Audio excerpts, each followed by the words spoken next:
अस्सलाम वालेकुम नाज़रीन, मेहरान टीवी में भलीकार मां हां मुबशर सोलंकी। आऊं आहियां पेरिया गुल। सब खां पहिरीं नज़र हेडलाइंस ते।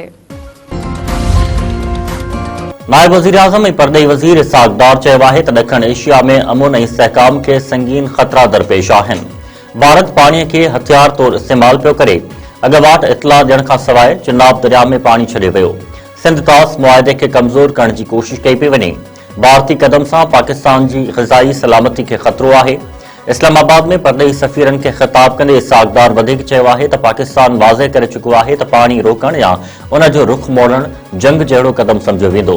भारत जा कदम आलमी कानून ऐं वयाना कन्वेंशन जी भञकड़ी आहिनि। पाकिस्तान मामिलो गॾियल क़ौमुनि में पिणु उथारे चुको आहे। गॾियल क़ौमुनि जे ख़ुसूसी माहिरनि पाक भारत जंग में पाकिस्तान जे मौक़िफ़ ऐं बयानीअ जी हिमायत करे छॾी। माहिरनि पारां भारत जे हिक तरफ़नि क़दमनि ते सख़्तु एतिराज़। जारी कयल रिपोर्ट में चयो वियो आहे त पाकिस्तान पहलगाम हमले में मुलविस हुजण जी तरतीब ऐं गैर जानिबदार जांच जो मुतालबो कयो। 7 मई ते भारत ऑपरेशन सिंदूर में पाकिस्तान जी हदुनि अंदरि ताक़त जो इस्तेमाल कयो। उहो अमल गॾियल क़ौमुनि जे चार्टर जे ख़िलाफ़ आहे।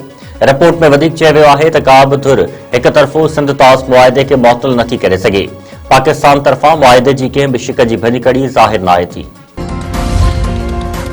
सदर आसिफ अली ज़रदारी तारिक जहांगीरी खे जज जे उहिदे तां हटाइण जी मंज़ूरी ॾेई छॾी। वज़ीर आज़म जे मशवरे ते अदालती फ़ैसिले जी रोशनी में सदर पारां तारिक जहांगीरी खे ई नोटिफाई करण जी मंज़ूरी। Islamabad high court degree case में तारिक जहांगीरी खे नाअहल करार ॾींदे उहिदे तां हटाइण जो हुकुम ॾिनो हो। वफ़ाक़ी काबीना जी इक़्तिसादी राब्ता कमेटी जो नाणे वारे वज़ीर जी सदारत हेठि इजलास। बिजली विराईंदड़ कंपनियुनि लाइ 200 अरब रुपयनि जी मंज़ूरी। लापता माण्हुनि जे 945 ख़ानदाननि जी माली मदद लाइ 4 अरब 77 करोड़ रुपया मंज़ूर।